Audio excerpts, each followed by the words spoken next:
dans cette toute première vidéo de Bloc. Et on parle aujourd'hui des 7 premiers tomes de XXX Olive de Clamp, édité chez Pika. Alors, oui, donc on va commencer déjà par expliquer ce qu'est Clamp. Parce que Clamp n'est pas une mangaka, mais en fait le groupement de 4 mangaka qui tournent en fonction des années et qui a plus de 30 œuvres à leur actif. Certaines vont certainement vous dire quelque chose si je vous dis Chobits, Sakura chasseuse de cartes, Tsubasa Wars Chronicle, XXX Olive ou encore X. Alors X, je sais pas tout ce que c'est, mais ça me dit quelque chose quand même.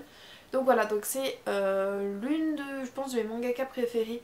Même si je n'ai encore aucune œuvre entière chez deux, entre guillemets chez moi. C'est-à-dire que Chobits, c'est une amie qui me l'a prêté, XXX Olive, bah, je le lis avec la bibliothèque à moitié. Et je pense que le reste je lirai par la bibliothèque et tout ça. Donc on va aujourd'hui lire XXX Olive qui a commencé en 2003 il me semble, qui est terminé en 18 tomes, c'est un seinen. Et il y a la suite, donc XXX Olive Ray qui sort en ce moment et qui le fait, il y a actuellement 3 tomes, donc voilà, c'est bon. Alors cette œuvre là je pense est extrêmement liée, donc je pense qu'il y a vraiment 3 œuvres très liées. Sakura chasseuse de cartes, Tsubasa Réservoir Chronicle et XXX Olive sont très liés je pense au niveau de l'histoire. Donc je pense que c'est ces deux œuvres là je me dirigerai une fois que j'aurai fini XXX Olive. Donc voilà, donc je vais pas tout vous montrer, je vais vous montrer les couvertures. Il y a des images en couleur, je vous en sélectionne 3 sur les 7 parce que pour vous montrer vraiment mes préférés et pour que cette vidéo ne dure pas trop longtemps. Ensuite je ne vais pas faire tome par tome comme je comptais le faire, tout simplement parce que sinon d'un ça va me prendre extrêmement de temps et en plus je pense que je vais spoiler beaucoup de choses. Je vais parler des événements importants, des chapitres qui m'ont énormément plu. Et voilà, et puis ensuite je vous mettrai une petite note sur 10, c'est un nouveau truc que j'ai décidé de faire et je vous en parlerai à la fin de la vidéo. Donc on commence avec le tome 1, donc je vais quand même vous montrer les images. Voilà les images, donc là c'est la couverture du tome 1, donc il faut savoir que la première édition a les pages en couleur, en fait des pages colorées comme ça. C'est-à-dire que là la couverture est violette, les pages sont violettes. Pika a réédité sans les couleurs tout simplement parce que je pense que ça leur coûtait trop cher de faire les couleurs pour les différents volumes. Donc il est possible que vous ayez la deuxième édition et qu'à ce moment-là ce soit des pages blanches normales. Donc je vais quand même présenter un petit peu l'histoire avec ce tome 1.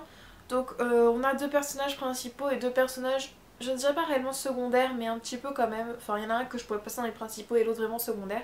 Donc on commence tout d'abord par le héros principal que vous voyez ici, donc on ne va pas tomber sur son nom, il s'appelle Watanuki Kimi Hiro, donc Watanuki. En fait il a, je ne sais plus exactement mais il me semble qu'il y a des esprits, donc il voit les esprits le tourmentent un petit peu, le suivent et tout ça.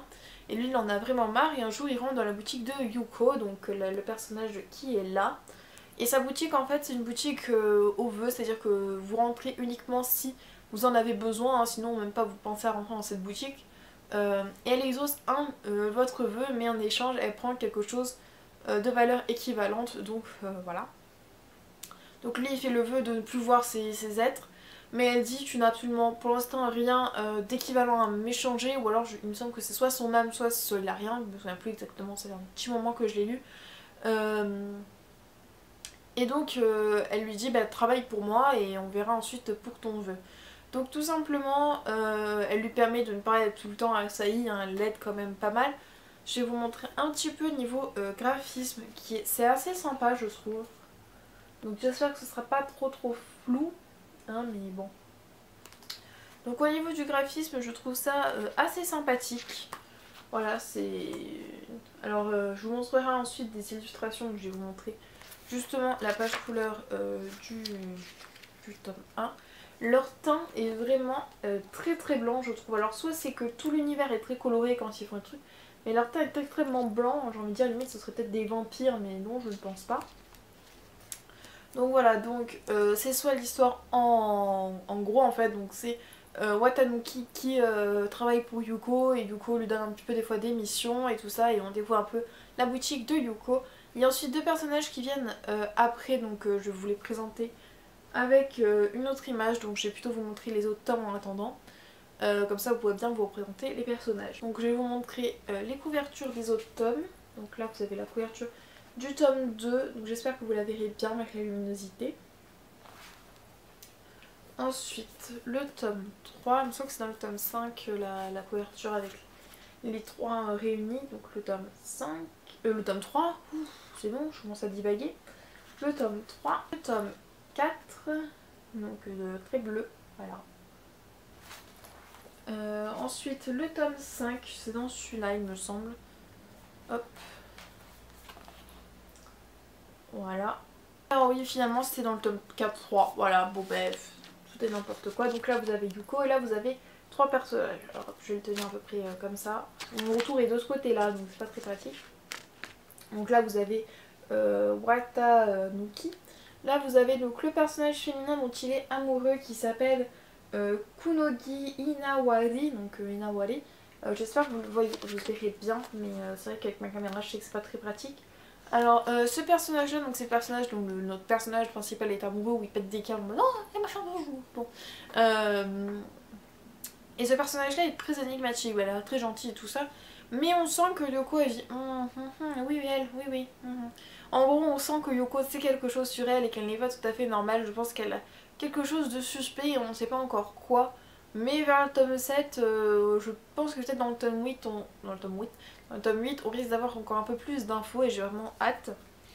Et ensuite on a mon deuxième petit chouchou après Yuko, donc qui se trouve ici. Donc il s'agit de Domeki Shizuka. Donc en fait son grand-père était un exorciste, donc lui il vit dans un temple et en fait donc il aime bien, voilà bah j'ai oublié son nom là. Sur Watanuki. Bon, Watanuki ne peut pas le blairer, je ne sais plus exactement pourquoi.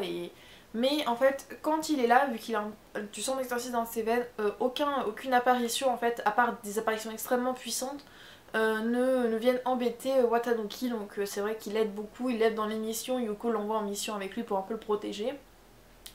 Et j'ai vraiment beaucoup apprécié ce personnage parce que voilà, il est vachement sympathique. Ensuite on reprend au niveau des couvertures, donc là on se retrouve avec le tome 6, voilà. Le tome 6 et le tome 7, voilà. Hop, le dernier tome que j'ai lu. Alors il me semble qu'il y avait une jolie illustration couleur. Là on a Domeki et Yuko sur la page de couverture couleur. Donc voilà, donc tout d'abord je vous ai dit que les œuvres étaient liées, donc je vais vous expliquer pourquoi maintenant qu'on a fait un petit peu la présentation de l'histoire. Tout simplement, dans le tome 1, donc il y a Watanuki qui va dans le grenier du Yuko pour un peu y faire le ménage, et on y trouve quoi? Le sceptre de Sakura. Voilà, déjà de base, hein, tu commences bien. Mais principalement je pense que ce qui est vraiment lié à Sakura, c'est que Yuko parle énormément de Clow. Donc Clow c'est le créateur des cartes, alors je sais pas si c'est plus, mais il me semble que c'est le créateur des cartes de Sakura. Et elle dit très souvent Clow mais qu'est-ce que tu as fait, ou Clow on a bien fait de faire ça, Clow, enfin voilà, elle parle un peu elle-même mais en citant Clow.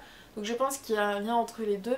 Et pour les personnages de Tsubasa Reservoir Chronicle, ils arrivent à la fin du tome 1 et dans le tome 2 pour demander de l'aide à Yuko pour leur faire passer de dimension en dimension, enfin voilà, ils ont besoin de, je me souviens dans ce manga là, ils ont besoin de passer de dimension en dimension pour récupérer des plumes, des souvenirs, un truc comme ça. Et ils font appel à Yuko, donc je sais quand Tsubasa Reservoir Chronicle il appelle la sorcière des dimensions, tout simplement. Donc voilà pour les liens, on a aussi un petit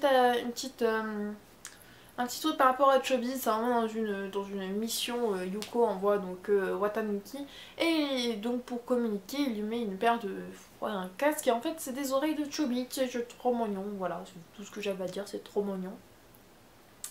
Voilà, alors je me souviens même plus si je vous ai montré des graphismes, donc on va quand même le refaire, au cas où c'est pas grave. Donc là en plus je suis dans les pieds sur le sceptre de Sakura, il me semble, oui ici. Là il brandit le sceptre de Sakura. J'ai vraiment trouvé très sympa les références qu'il y a par rapport à leurs autres mangas. S'il y en a d'autres je les ai pas vus puisque je connais pas le reste. Mais voilà, j'ai trouvé ça très sympathique. Ensuite je vais vous donner maintenant mes chapitres préférés. Dans le tome 3 il y a tout d'abord la main du singe. Alors la main du singe c'est un truc qui a été dans une œuvre littéraire, je sais plus du tout quoi, c'est cité dans le manga mais je me souviens plus du tout. En fait c'est donc une main et quand vous exaucez, vous faites un vœu, elle l'exauce donc ça brise un doigt, donc il y a 5 vœux. Bon, les vœux ne viennent pas de n'importe où, hein. Si vous demandez la pluie, bah, la pluie viendra d'une piscine en fait, ça viendra d'une piscine entière quoi. Donc j'ai beaucoup aimé ce petit chapitre assez sombre quand même où je trouvais la fin. Ensuite, mon deuxième chapitre préféré, ça a été dans le tome 5 avec l'Hortensia en fait, Yuko, bon c'est un peu compliqué mais on va dire, Yuko envoie Domeki et Watanuki sauver un hortensia en fait, un magnifique hortensia et ce chapitre était vraiment beau et vraiment émouvant. Bon, on l'a fait un peu triste mais vraiment très joli, il m'a beaucoup ému. Et ensuite tout simplement tout le début du tome 7 m'a fait surkiffer, c'est un arc avec une araignée et alors il faut savoir que quand je n'avais pas lu le manga je pensais que le héros était chiant. Quand j'ai commencé le manga je pensais qu'il était un petit peu niais. Au tome 7 j'ai juste trouvé badass, il était juste trop badass.